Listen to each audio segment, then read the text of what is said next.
नमस्कार दोस्तों, नॉलेज आइल पर आपका स्वागत है। मैं आपका दोस्त संदीप। आज का जो हमारा टॉपिक है इंडिया और नेटो मेंबरशिप के बारे में।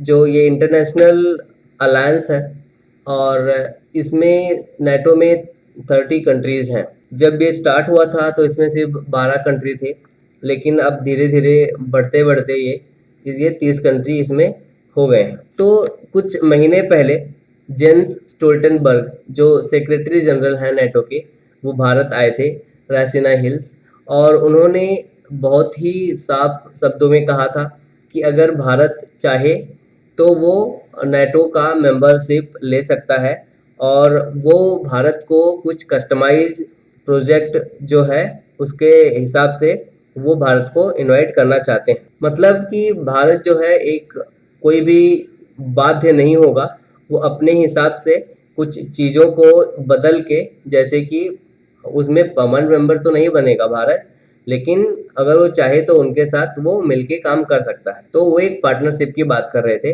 जहाँ पे डिफेंस का जो प्रैक्टिसेस होंगे, मिलिट्री एक्सरसाइजेस होंगी, और टेक्नोलॉजी का जो आदान प्रदान होगा, और जो इन आपस में जो इन्फॉर्मेशन शेयरिंग होगी, इससे दोनों भी ग्रुप को फ़ायदा होगा। भारत देश को भी फ़ायदा होगा और नेटो ग्रुप को भी फ़ायदा होगा। आगे बढ़ते हैं, बात करते हैं कि नेटो क्या है। तो नेटो का जो फुल फॉर्म है नॉर्थ अटलांटिक ट्रीटी ऑर्गेनाइजेशन, इसको नॉर्थ अटलांटिक अलायंस भी कहा जाता है। और इस ग्रुप में जितने भी कंट्री शामिल हैं, उन्होंने ये आर्टिकल 5 जो है नेटो का, उसमें क्लियर लिखा हुआ है कि इस ग्रुप के किसी भी कंट्री पर अगर कोई भी हमला करता है तो ये सारे कंट्री मिलके उस कंट्री को बचाएंगे। तो जिससे उनके उनका उनका जो सुरक्षा है, वो वो जो सिक्योरिटी है वो बढ़ जाती है। इसका जो फॉर्मेशन हुआ था, इसका इस्टेब्लिशमेंट जब हुआ तो 4 अप्रैल 1949 विद 12 कंट्रीज। इनका हेडक्वार्टर जो है ब्रसेल्स बेल्जियम में है, और 2021 का जो मीटिंग होने वाला है अभी, वो भी ब्रसेल्स में ही होने वाला है। करंटली अभी इसमें 30 कंट्रीज़ हैं। इनके काफ़ी ग्लोबल पार्टनर्स भी हैं, और जो नेटो से जुड़े हुए हैं, और टाइम टाइम पे इनके साथ में वो बात करते हैं। नेटो का पर्पज़ क्या है? तो जैसा मैंने कहा कि नेटो का जो पर्पज़ है वो safe guard the freedom and security of all its members bye political and military means. तो जैसे भी है वो अपने ग्रुप के कंट्रीज़ का जो है वो साथ देंगे। मिलिट्री मीन्स भी हो सकता है, अगर उनको लगता है कि यहाँ पे आर्मी भेजनी चाहिए, उनकी मिलिट्री की सहायता से उनका हेल्प हो सकता है, तो मिलिट्री सहायता भी देंगे। और इसका जो मेन मकसद है वो यही है कि इन ग्रुप के कंट्रीज़ को कोई भी थर्ड कंट्री आके परेशान ना कर पाए, और क्योंकि ये एकजुट होके उससे लड़ेंगे। Collective defence is at the heart of the alliance and creates a spirit of solidarity and cohesion among its members. So हम बात करते हैं नेटो का मेंबर कौन है।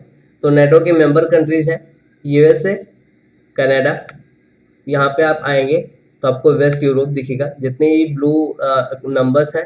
तो सबसे पहले ये वेस्ट यूरोप पूरा काफ़ी कंट्रीज थे इसमें जो शामिल थे, लाइक फ्रांस हो गया, जर्मनी हो गया, इटली हो गया।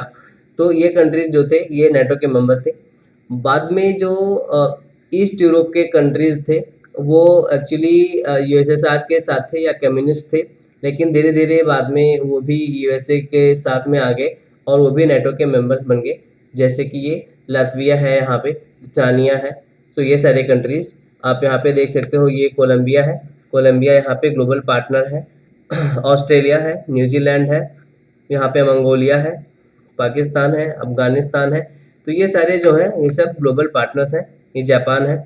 तो ये ग्लोबल पार्टनर्स हैं नेटो के।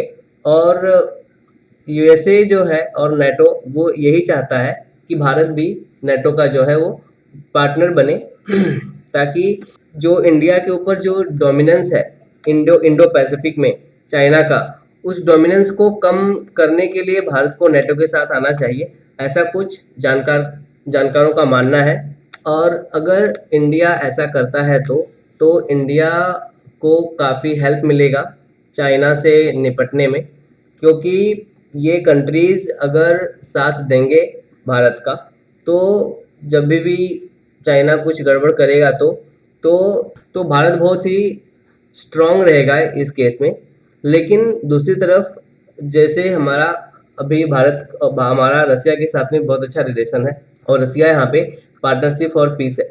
तो रसिया का और हमारा जो रिलेशन है नेटो में शामिल होने के बाद में ये ऑटोनॉमी हमारी चली जाएगी। हम एक ग्रुप के मेंबर हो जाएंगे जो, और जिससे दिखेगा ऐसा लगेगा कि हम जो है वो वेस्टर्न साइड हम झुके हुए हैं, ज़्यादा हमारा जो झुकाव है वो वेस्टर्न की तरफ है। और भारत ऐसा बिल्कुल नहीं चाहता है कि उसको वो कहीं पे बंधा हुआ रहे। इसलिए भारत हमेशा ही किसी भी ग्रुप के साथ नहीं रहा है। आप यहाँ पे देख सकते हैं नेटो मेंबर्स हैं, जो ब्लू में है ये सब नेटो मेंबर कंट्रीज हैं। मेंबरशिप एक्शन प्लान, सो मेंबरशिप एक्शन प्लान जो जो जो लाइट ब्लू है वो मेंबरशिप एक्शन, वो एक्शन मतलब लेने वाले हैं पार्टनरशिप नेटो का जो मेंबर कंट्रीज में शामिल होने वाले हैं परमानेंट मेंबर्स में। अभी लेटेस्ट जो कंट्री शामिल हुई है वो लेटेस्ट कंट्री है नॉर्थ मैसेडोनिया। 2020 मार्च में वो शामिल हुई थी नेटो में। इंडिविजुअल पार्टनरशिप एक्शन प्लान है जो येलो कलर के कंट्रीज हैं। फिर है partnership for peace, Mediterranean dialogue जैसे इजिप्ट हो गया यहाँ पे, Istanbul cooperation initiative and global partners. तो अभी काफ़ी ग्लोबल पार्टनर्स हैं इनके पास, जो इनसे समय समय पर या जब भी मीटिंग होती है नेटो की तो उसमें ये भी शामिल होते हैं और बात करते हैं। आगे बढ़ते हैं। अब जैसे मैंने आपको बताया कि यहाँ पे जो है वो दो चीज़ों पे बात होगी, इंडिया चाइना, इंडिया और रसिया रिलेशन, और इंडिया का जो ऑटोनॉमी है। तो इंडिया का जो फॉरेन पॉलिसी है, इंडिया का जो डिफेंस डील्स होते हैं, तो इन सब चीज़ों में इंडिया, भारत क्या करता है कि वो चाहता है कि वो कहीं भी किसी भी तरफ झुका हुआ ना रहे, कहीं किसी भी तरफ किसी भी ग्रुप में बंधा ना रहे कि ये काम वो नहीं कर सकता है, इधर वो नहीं जा सकता है, या इस कंट्री से बात नहीं कर सकता है क्योंकि इस ग्रुप का मेंबर है और इस ग्रुप वाले की उनसे नहीं पड़ती है। तो ऐसा सब भारत नहीं चाहता। भारत जो है वो एक सिवरेन स्टेट की तरह रहना चाहता है, और तो इंडिया अपना जो है ऑटोनॉमी बरकरार रखना चाहता है। तो सीधी बात है, अगर इंडिया नेटो के साथ में जुड़ता है तो इंडिया और चाइना के जो रिलेशन है उसमें इंडिया जो है थोड़ा तो ख़राब होंगे ही, लेकिन इंडिया ज़्यादा मजबूत हो जाएगा। और जैसा भी कुछ महीने या कुछ सालों से हो रहा है, हमारा जो देश है वो काफ़ी स्ट्रॉन्ग डिसीजंस ले रहा है। और जैसे कि अभी हमें क्वाड की बात करूँ तो ये पहला है कि इंडिया किसी भी ग्रुप में तो शामिल नहीं है लेकिन क्वाड में है। क्वाड भी एक ग्रुप है और इसमें भारत जो है वो भी एक देश है जो इसमें शामिल है। और अगर मैं बात करूँ इंडिया और रसिया की, तो इंडिया और रसिया का रिलेशन बहुत ही अच्छा है और भारत इसे बिल्कुल ख़राब नहीं करना चाहेगा, क्योंकि रसिया ने भारत के समय समय पर बहुत ही मदद की है। आगे बढ़ते हैं, बात करते हैं ये इस आर्टिकल की जो द इंडियन एक्सप्रेस में आया हुआ था। सी राजा मोहन जी का ये आर्टिकल है। सो उन्होंने कहा है, why India must not say no to NATO. Pragmatic engagement with NATO must be an important part of India's new European orientation, especially amidst the continent's search for a new role in the Indo-Pacific.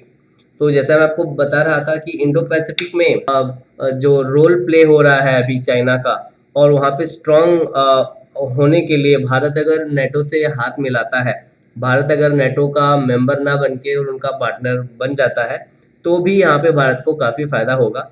और आज के time पे, आज के समय मुझे लगता है कि इंडिया अगर नेटो का पार्टनर बनता है या फिर कोई भी इनका अलायंस होता है, तो ये इंडिया के फ्यूचर के लिए और आगे नेटो के लिए भी, दोनों के लिए भी काफ़ी अच्छा रहेगा।